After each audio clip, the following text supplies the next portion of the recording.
各位五邑嘅鄉親朋友，大家好，我係楊永傑，我已經報咗名參加今年立法會九龍中嘅選舉。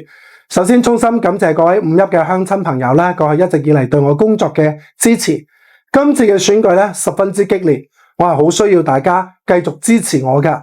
請各位五邑嘅鄉親支持伍偉圖嘅朋友，記得12月7號全家總動員撐我楊永傑競逐連任。各位五邑籍嘅朋友，大家好，我係香港江門僑聯同鄉聯誼總會嘅理事長伍偉圖。過去楊永傑積極支持鄉團活動，熱心服務地區，表現有目共睹，絕對值得大家信賴與支持。